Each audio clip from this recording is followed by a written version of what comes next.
अर्पिता और आप है मेरे YouTube channel grow with biology में। आज जो टॉपिक पढ़ने जा रहे हैं वो है डाटा माइनिंग एंड प्रिडिक्शन, जो हम बायो इन्फॉर्मेटिक्स के अंतर्गत पढ़ने वाले हैं। तो बायो इन्फॉर्मेटिक्स एक ऐसा टेक्नोलॉजी है जहाँ पे हम इंफॉर्मेशंस को सेग्रीगेट करके एनालाइज करके उसका डाटा इंटरप्रिटेशन करते हैं। तो जब हम बायो इन्फॉर्मेटिक्स में डाटा माइनिंग की बात करें या डाटा प्रिडिक्शन की बात करें, तो data mining basically searching of data है और उस डाटा को इंटरप्रेट करना प्रिडिक्शन है कि उस डाटा से किस तरह के रिजल्ट आ सकते हैं, क्या रिजल्ट हो सकता है, वो समझना और या उसको एनालाइज करना ही डाटा प्रिडिक्शन है। तो सबसे पहले देख लेते हैं इंट्रोडक्शन। इसमें हमको बायोलॉजिकल डाटा पहले चाहिए होते हैं। तो बायोलॉजिकल डाटा में आता है आपका जेनेटिक डाटा जो कि डीएनए आरएनए के रूप में होता है, प्रोटियोनॉमिक्स के डाटा जो कि प्रोटीन के फॉर्म में रहते हैं, ट्रांसक्रिप्टोनॉमिक्स जहाँ पे ट्रांसक्रिप्शन के बेसिस पे आपके पास एनालिसिस के लिए लॉजिकल डाटा होता है। तो ये हो गया बायोलॉजिकल डाटा के टाइप। बायोलॉजिकल इसलिए बोला जा रहा है क्योंकि ये सारे लिविंग ऑर्गेनिजम्स या लिविंग एक्सपेरिमेंट्स के ही रिजल्ट्स है, इसीलिए इसको बायोलॉजिकल डाटा बोला जाता है। इसमें कंप्यूटेशनल एनालिसिस की जरूरत पड़ती है, इसीलिए आपको एक सॉफ्टवेयर लगेगा, सॉफ्टवेयर एप्लीकेशन टूल्स लगते हैं जिसके बेसिस पे आप एनालिसिस कर सको। एनालिसिस किसका, कि जो जो डाटा आपको मिला है वो डाटा कैसा है, किस तरह से काम करेगा, और उसको एनालाइज करने के लिए आपको कौन कौन से वेरिएशंस लगेंगे। फिर आते हैं role of bio informatics and handling big data. अगर आप बहुत बड़े बड़े डाटा 1000, 2000, 10,000 इस तरह के डाटा साइजेस लेते हैं, तो उसको आप पर्सनली बैठ के एनालाइज करने जाओगे तो बहुत सारे एरर्स होने की संभावना बढ़ जाती है। तो उसको मिनिमाइज करने के लिए बायो इन्फॉर्मेटिक्स एक ऐसा टूल है जहां से हम उसको मिनिमाइज करके अच्छे से एक्यूरेसी से डाटा को प्रोसेस कर सकते हैं। Importance of data mining in biological discovery. अब क्यों जरूरत है, क्योंकि जब भी आप रिसर्च करते हो, आप जब भी कुछ नए चीज को इन्वेंट करना चाहते हो, तो उसका हर एक ऑब्जर्वेशंस माइन्यूटली आपको डिटेल में पता होना चाहिए। छोटे छोटे माइन्यूट ऑब्जर्वेशन से ही नए नए रिसर्च सामने आते हैं। तो इसीलिए आपको डाटा माइनिंग बहुत ज्यादा इंपॉर्टेंट है। आप सिंगल सिंगल नाइट्रोजनस बेसिस को अगर चेंज कर दो तो पूरे प्रोटीन की प्रॉपर्टी बदल जाती है। तो ये स्मॉल स्मॉल चेंजेस बहुत ज्यादा एम्फोसाइज्ड या सिग्निफिकेंट होते हैं डाटा डिस्कवरी या प्रोटीन बायोलॉजी डिस्कवरी में। तो इसीलिए हमको ये सारे का डिटेल नॉलेज पता होना चाहिए। अब डाटा माइनिंग क्या है? डाटा माइनिंग एक प्रोसेस है जिसमें आप हिडन पैटर्न्स को सर्च आउट करते हो बड़े बड़े डाटा से। देखिए, जो चीज फेमस है उस फेमस चीजों के बारे में फिर से पता करने के लिए ज्यादा कुछ नहीं होता है, पर जो चीज फेमस नहीं है, छोटी छोटी चीजें जो बड़े चीजों के कारण छुप चुकी है, उन चीजों को निकालना, उन चीजों में रिसर्च करना, ये ज्यादा इम्पोर्टेंट है। तो उस चीजों में उसमें हम वो हिडन कैरेक्टरिस्टिक्स प्रॉपर्टी देख सकते हैं। और जब आप कैरेक्टरिस्टिक प्रॉपर्टी देखोगे तो आपको समझ में आएगा कि जो जीन एक्सप्रेस नहीं हो रहा है, क्या उसमें कोई एक अनोखा कैरेक्टरिस्टिक्स है या नहीं है। नहीं है ऐसा भी हो सकता है, पर पहले आपको एनालाइज करना होगा, तभी आप नहीं का इंटरप्रिटेशन दे दोगे। और रिसर्च में नहीं के भी वैल्यूज है। ऐसा नहीं है कि हर एक एक्सपेरिमेंट का रिजल्ट पॉजिटिव ही आना चाहिए। एक्सपेरिमेंट का रिजल्ट नेगेटिव आना भी एक नेगेटिव रिसर्च है। आप में से कितने को पता है मुझे नहीं मालूम, पर आप लोगों को अगर आप सर्च करो तो एक जर्नल आती है जो नेगेटिव रिसर्च को ही पब्लिश करती है। तो इसलिए हर नेगेटिव रिसर्च वेस्ट नहीं होता है। अगर आपने ये सारा हिडन डाटा पे वर्क कर लिया है तो आपको नॉलेज की डिस्कवरीज हो सकती है, नॉलेज आपको नया मिल सकता है, आपके थ्रू पूरे वर्ल्ड को नया नॉलेज मिल सकता है। इस तरह के एनालिसिस करने में आपको स्टैटिस्टिक्स, मशीन लर्निंग और एआई का हेल्प लेना पड़ सकता है। बेसिकली जो एनसीबीआई वगैरह है उन सब के थ्रू आप कर सकते हो, पर कहीं ना कहीं स्टैटिस्टिकल टूल एआई भी आपको प्रेडिक्शन या एनालिसिस के फ्लो में हेल्प कर सकता है। पर एआई आपको यूज करना है, ना कि एआई आपको यूज करने लगे। What is prediction? जब आपको अननोन इंफॉर्मेशन मिले जिससे आप फ्यूचर बायोलॉजिकल आउटपुट्स को एक्सप्रेस कर पाओ, दैट इज प्रेडिक्शन। आपको अभी कोई डाटा मिला है जिसका कैरेक्टरिस्टिक प्रॉपर्टी नहीं पता है, आप उसको इंफॉर्मेटिक्स के बेसिस पे सॉल्व कर रहे हैं, रिसर्च कर रहे हैं, फिर आप बता रहे हैं कि इस जीन का ये फंक्शन हो सकता है, इस तरह से ये वर्क कर सकता है, इसको हम प्रेडिक्शन बोलते हैं। ये हिस्टोरिकल डाटा के बेसिस पे भी हो सकता है, नॉन हिस्टोरिकल डाटा पे भी हो सकता है। अगर एकदम न्यू है तो आपको बैकग्राउंड में, आपको रिव्यू लिटरेचर में कुछ नहीं मिलेगा।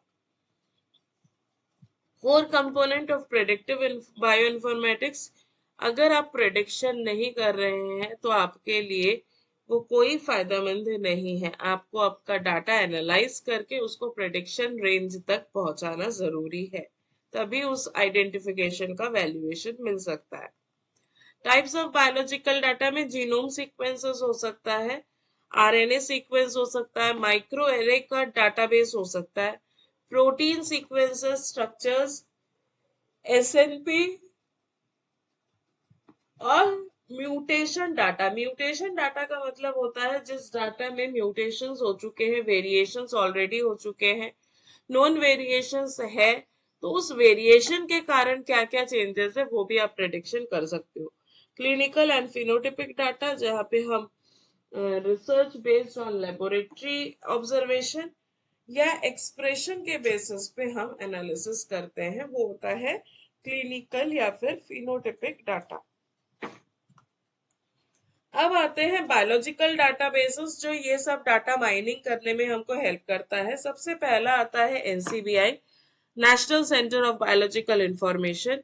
फिर आता है यूरोपियन बायो इन्फॉर्मेटिक्स इंस्टीट्यूट, यूनिपॉड कंसोर्टिकम और प्रोटीन डाटा बैंक। ये बेसिक बायोलॉजिकल डाटाबेस है जिनमें 60-70% आप इसको यूज कर सकते हैं। आपको इसमें कोई बेसिक, आपको कोई मॉनिटरी जरूरत भी नहीं है, पर आप बेसिक एनालिसिस कर सकते हैं। सब में सब्सक्रिप्शन की जरूरत नहीं पड़ती है, to a limit.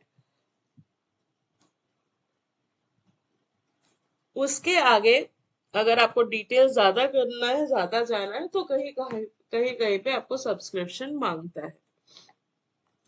Data mining task in bioinformatics, इसमें बायोइन्फॉर्मेटिक्स में डाटा माइनिंग से करोगे क्या? करोगे आप कि पहले आपने जो डाटा लिया है उसको क्लासिफाई करना, उसको इकट्ठा करना कि ये कौन से कैटेगरी का है, उसमें कौन कौन से एसोसिएशन रूल्स लग सकते हैं, किस किस में सिमिलैरिटी है, किस किस में डिसिमिलैरिटी है, ये निकालना।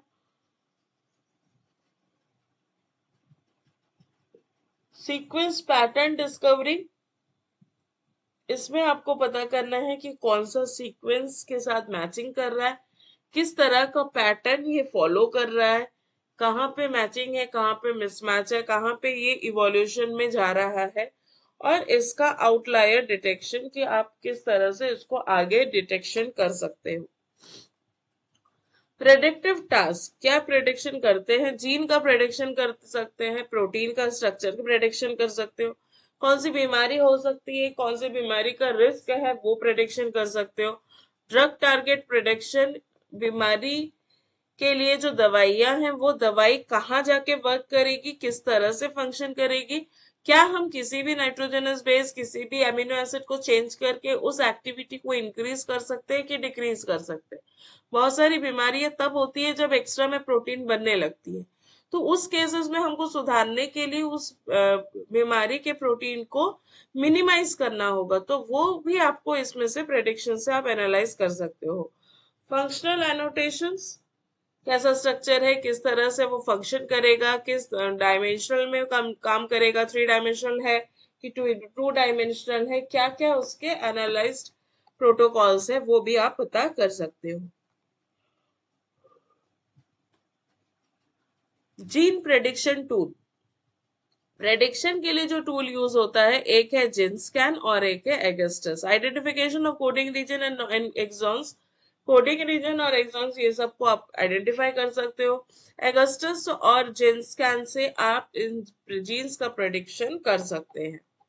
प्रोटीन स्ट्रक्चर प्रेडिक्शन में predicting 3D structures for sequencing, आपको 3 डायमेंशनल स्ट्रक्चर का प्रेडिक्शन करना। Importance in drug discovery, drug discovery बहुत ज्यादा क्रूशियल है, क्योंकि अगर कोई दवाई बना रहा है तो उसको डायरेक्ट इंसानों पे अप्लाई नहीं कर सकते। तो सबसे पहले आपको एनालाइज करके देखना होगा कि ये किस तरह से काम करता है, कहाँ पे काम करता है, किस लोकेशन पे काम कर रहा है, कौन सा उसका डॉकिंग पॉइंट है। तो ये सब चीज आप बायो इन्फॉर्मेटिक्स में ऑन स्क्रीन आप एप्लीकेशन देख के पढ़ सकते हो। तो ये बहुत ज्यादा हेल्पफुल है, क्योंकि आपको महीने लग जाएंगे उसका प्रेडिक्शन निकालना, एनालिसिस निकालना, जबकि आप बायो इन्फॉर्मेटिक्स में विद इन 1 मंथ आप इस पूरे चीज का डाटा एनालिसिस कर सकते हो, और sitting with your laptops only. Machine learning techniques में आता है डिसीजन ट्रीज, क्या बन रहा है, क्या सही है, क्या गलत है, अगर गलत है तो उसके कारण क्या लॉजिकल रीजनिंग है, इस तरह से आप मशीन लर्निंग से पता कर सकते हो। वेक्टर मैकेनिक्स, ये बेसिकली जो है ये कंप्यूटर सिस्टम है। जब हम बायो इन्फॉर्मेटिक्स की बात करते हैं, हम स्टैटिस्टिक्स की बात करते हैं जो मैथ से आता है, हम बायोलॉजिकल डाटा की बात करते हैं जो बायोलॉजिकल या लाइफ साइंस के जो साइंटिस्ट है वो प्रोवाइड करते हैं। साथ ही साथ इन सबको एनालाइज करने वाला एक सिस्टम, तो वो सिस्टम जो है वो कंप्यूटर साइंस के साइड से आता है, और उस सिस्टम पे क्या क्या फॉर्मेटिंग होगी, क्या क्या प्रोग्रामिंग होगी, वो सारा चीज आता है मशीन लर्निंग में। तो मशीन के थ्रू हम इन सब चीजों का प्रेडिक्शन कर सकते हैं, और ये सब चीज का डिजाइनिंग जो है वो कंप्यूटर इंजीनियर्स करते हैं।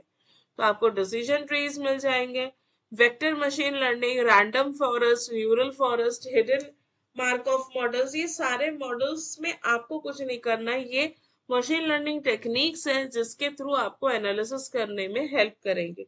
आपको इनपुट में बायोलॉजिकल डाटा देना है, और आउटपुट में आपको मिलेगा प्रेडिक्शन या रिजल्ट्स। नेक्स्ट आता है क्लस्टरिंग इन जीन एक्सप्रेशन एनालिसिस, जिसमें आता है के means clustering, hierarchical clustering, identification of को एक्सप्रेस जीन्स, और फंक्शनल जीनोमिक एप्लीकेशन। के मींस क्लस्टरिंग और हायरार्कियल क्लस्टरिंग आपको पता होगा, जहाँ पे हम क्लस्टर्स या सिमिलैरिटीज जहाँ पे एक जगह पे एक्यूमुलेट होती है वो पता करते हैं। आइडेंटिफिकेशन ऑफ को एक्सप्रेस्ड जीन्स, जो जीन दो जगह पे एक्सप्रेस हो रहा है या सिमिलर प्रोटीन्स एक्सप्रेस्ड हो रहे हैं उसके बारे में आइडेंटिफाई करना। फंक्शनल जीनोमिक एप्लीकेशंस, जो जीन्स है उसका एप्लीकेशन किस तरह से वो काम करेगा ये प्रेडिक्शन करना। Work flow of predictive bioinformatics, उसमें आता है डाटा कलेक्शन, किस तरह से आप काम करोगे अगर आपको प्रेडिक्शन करना है। तो सबसे पहला काम है आपको डाटा कलेक्ट करना है, फिर डाटा को प्रोसेस करना है कि किस तरह से मुझे सेग्रीगेशन चाहिए, कैसे चाहिए, वो करना। फीचर एक्सट्रैक्शन, क्या क्या क्राइटेरियाज पे आप डाटा को एनालाइज करना चाहते हो, उसके लिए किस तरह का मॉडल होगा। देखिए, आप अगर कोई एक्सपेरिमेंट प्लान आउट करते हैं तो एक्सपेरिमेंट का डिजाइन क्या, कहाँ से चालू करना है, क्या क्या स्टेप्स होगा, वैसे ही आपको इसमें भी करना होगा कि कौन कौन से स्टेप्स होंगे, कौन से स्टेप में क्या रिजल्ट आने से हमको कहाँ मूव करना है। अगर आप सिंपल आइसोलेशन कर रहे हो और आइडेंटिफिकेशन कर रहे हो तो सबसे पहला काम होगा मीडिया बनाना, और मीडिया बनाने के बाद आइडेंटिफिकेशन करना कि ये बैक्टीरिया है कि फंगस है। अगर आपने इतना कर लिया है तो बैक्टीरिया निकला तो अगला स्टेप्स आपके पास, आप प्रॉम्प्टली बता सकते हो कि आपको ग्राम स्टेनिंग करना है, नेगेटिव है कि पॉजिटिव है निकालना। अब नेगेटिव पॉजिटिव निकाल लिया तो आगे क्या करोगे, आगे एरोबिक है कि एनारोबिक है ये निकालोगे। तो इस तरह से स्टेप बाय स्टेप, जैसे आपको माइक्रो ऑर्गेनिज्म के एक्सपेरिमेंट्स में डिजाइनिंग पता है, उसी तरह से आपको इसके भी बायो इन्फॉर्मेटिक्स के भी स्टेप्स के मॉडल पता होने चाहिए या डिजाइन करने आना चाहिए।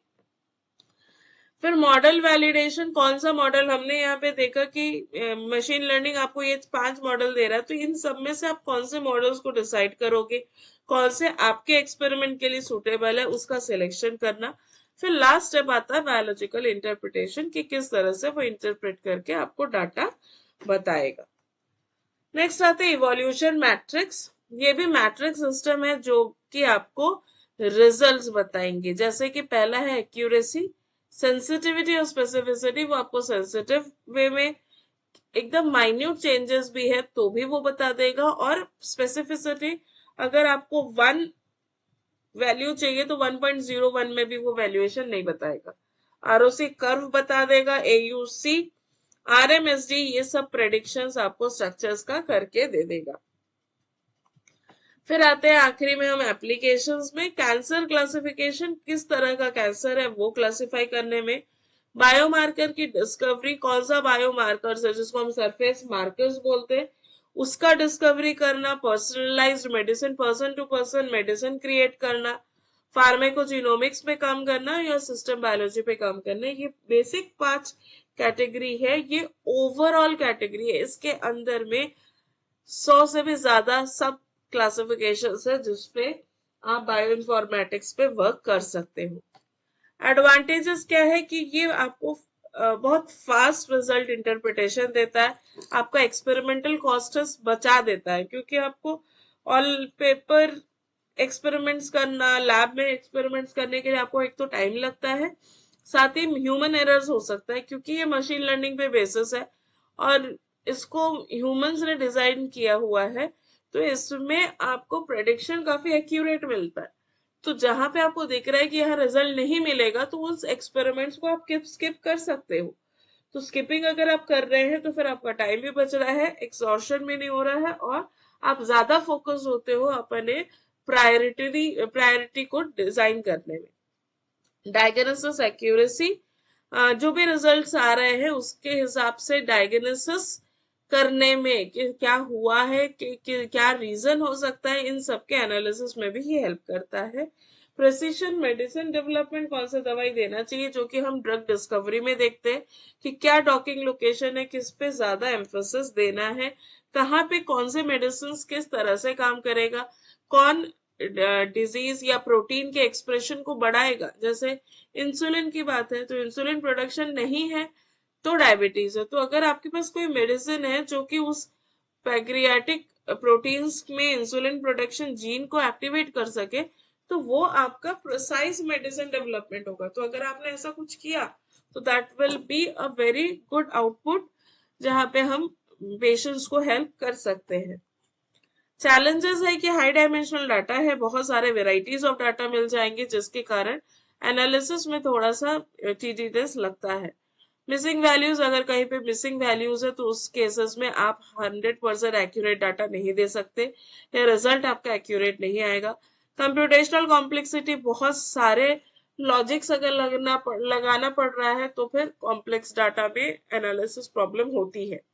ओवरफिटिंग, ज्यादा फिट डाटा आ रहा है तो उसके प्रेडिक्शन ऑप्शंस कम हो जाएंगे। और बायोलॉजिकल इंटरप्रिटेशंस में चैलेंजेस आता है अगर ये कॉम्प्लेक्स डाटा है तो।